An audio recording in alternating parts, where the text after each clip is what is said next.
You read the title. Let's get into it. Today we're going to talk about clean girls. Rather than just talk about clean girls, we're going to get into why the aesthetic overall is poo-poo dookie, to put it very eloquently. But before we do that, we have to know what the clean girl aesthetic is. There's an emphasis on minimalism in the overall aesthetic that sort of diverts from the more industrial gray and hardwood marbly type minimalism, and it's more so focused on the soft femininity of neutral tones and beige. It's a whole lifestyle. Some of the activities include journaling, walking, drinking smoothies. They need attire appropriate for these occasions. Closet staples for a clean girl, shall I say, are things like a matching sweat set. But if you're picturing like neon green Nike Sport Elite middle school boy, that is not the vibe. We're talking dainty rings. I feel like this would even be too gaudy for them. Gold hoops, small gold hoops. If you walk in there with door knockers, they're gonna kick you out of the clean girl club. The last key essential part of the clean girl aesthetic is the makeup. Barely There sort of makeup trend has been popular for a while now in America, in the West, with things like Glossier. The makeup is simple and dewy, and many of the products generally used for these looks are claimed to make people look like a better version of themselves. Now that we have established what we can define a clean girl as, let's get into why I don't like it.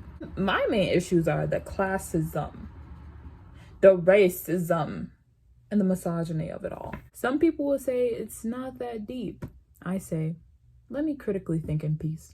Let's talk about hating poor people, because I sure know I do. For other kinds of aesthetics, you kind of know whether or not you can fit into it automatically. Let's take old money, for example. All you have to do is ask yourself, did my family own slaves and make a lot of money that further accumulated generation after generation? If the answer is no, babes, you're not old money. Deal with it. But the clean girl aesthetic pretends to be a little bit more inclusive. Being a clean girl is expensive. Like, originally I had planned to do a clean girl like makeup type thing. I went to the CVS. I bought drugstore products. I was not balling out. I do not have NARS money. When have you seen me doing a paid promotion on this channel? I have not. I am not bringing in the big bucks, right?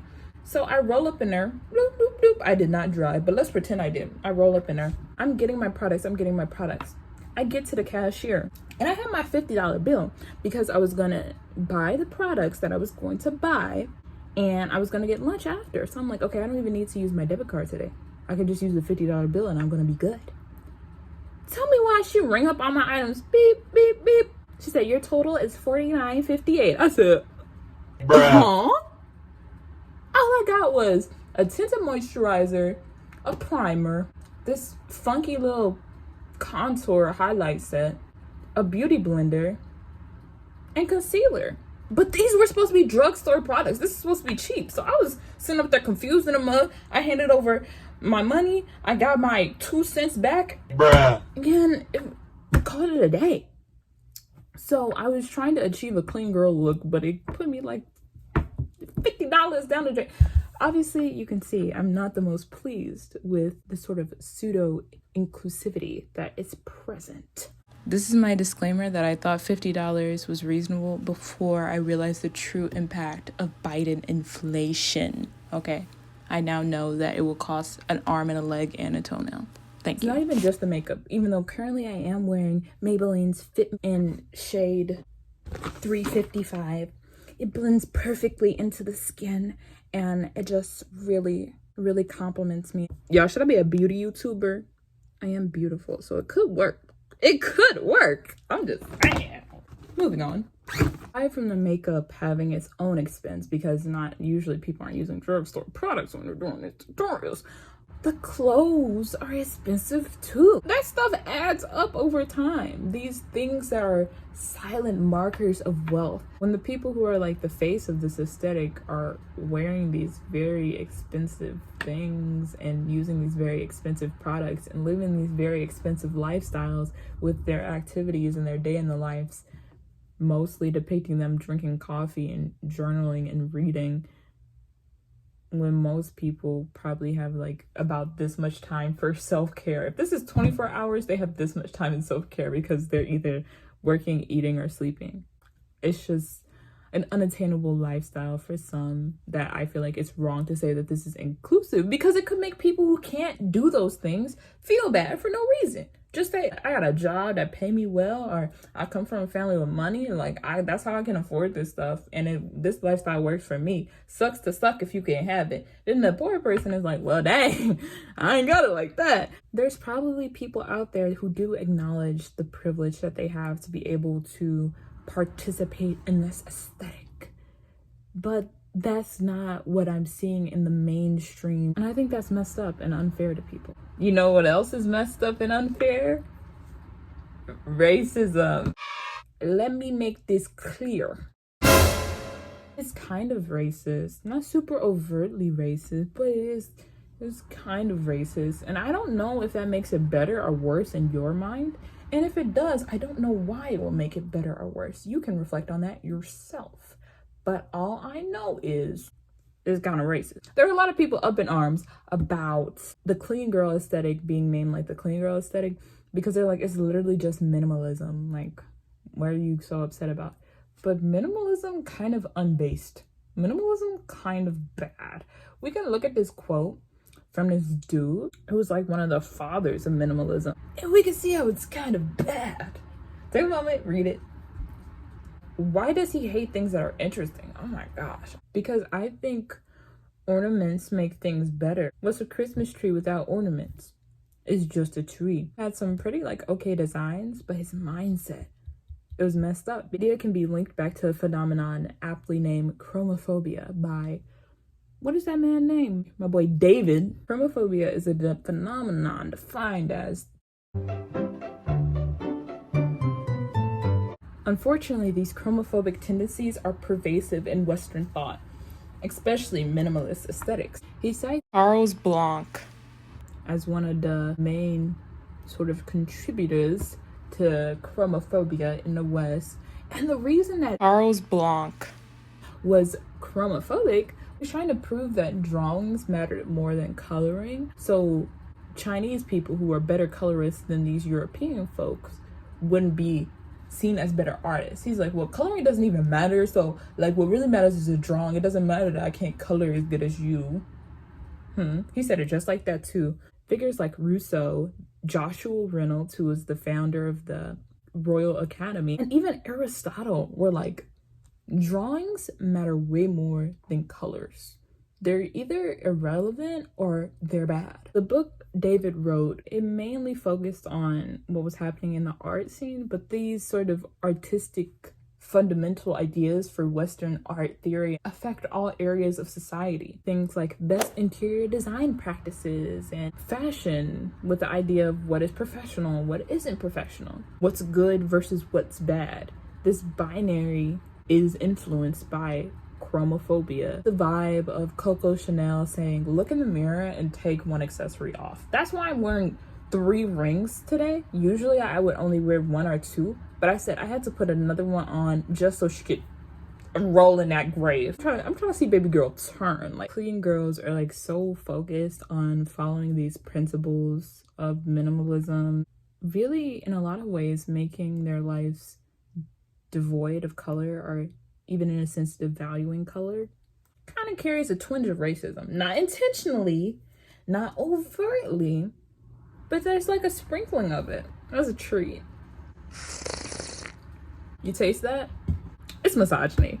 It's misogyny. The last thing I don't particularly enjoy about the clean girl aesthetic is that it perpetuates the idea that there's something wrong with women that needs to be fixed. And it gets the girls tussling. The girls start to fight a little bit. I'm not anti-makeup. Like, this does not occur naturally. This gloss is not naturally occurring. I'm sorry. This is man-made, okay? Man-made or woman-made. Makeup can be so fun, and you can explore, you can be playful, you can do really crazy, adventurous things with it. But to be using makeup, especially makeup that is so close to what you actually look like, but slightly different. It has to come with strong values about things that you care about outside of your appearance. These things don't come naturally, especially for people who are socialized as women, because we're kind of taught to only care about the way we look and the things that we can do for other people, not things that we care about for ourselves. Overall, I don't really like that some companies are like, hey, you're 90% beautiful. If you want to get 100% beautiful, we have the extra 10% here. That sort of marketing just feels a bit yucky. Aside from how the makeup is used in a way that doesn't really help the people who are using it, it gets the girls fighting. Like, I hate to see members of minority / oppressed groups fighting each other. It's like, no, we have to band together, okay, guys? The clean girl aesthetic is basically like two camps of people. Let people enjoy things camp, and then people were like, well, I don't enjoy it because it's this sort of discrimination, all the different kinds. You know what they are: the fat phobias, the classisms, the racisms, the transphobias, homophobias. There's so many. Ooh, fun. Wrong word, but you get what I was going for. And then there's people who get mad that people don't support whatever aesthetic because they think that people are just jealous because they can't achieve that aesthetic. They start arguing about that. And honestly, it gets to the point where I get a bit misogynistic myself. I want to walk into these Twitter threads and be like, ladies, calm down. Hey, you seemed a little worked up. Why don't you go in there, drink some tea, make me a sandwich. Those things will calm you down, okay? One of your womanly activities. That would be very disrespectful for me to say, but it would get them united against a common enemy. Me. Yeah, other than that, being a clean girl ain't that bad. Like, if you want to wear simple clothes, wear simple makeup, do simple things, girl, be simple. I do have my opinions on things, though. And you can have your opinions on things. In fact, share your opinion. You guys should even argue so I can get a lot of engagement and then get on people's recommended and then blow up. This is like my 15-step plan. That is it for today's video. Thank you so much for watching. Shout out to my boy David for writing Chromophobia. It's kind of hard to read, but if you're interested in what I talked about, read it, duh. This video was a little bit more #serious, but I've just been dying to talk about it. In fact, I've been waiting so long and like dying to talk about it, I already died, and this is just my zombie form. Brains. Brains. This has been a very long outro already, so I'll clip it here. Thank you for watching. I'll see you next time. Bye.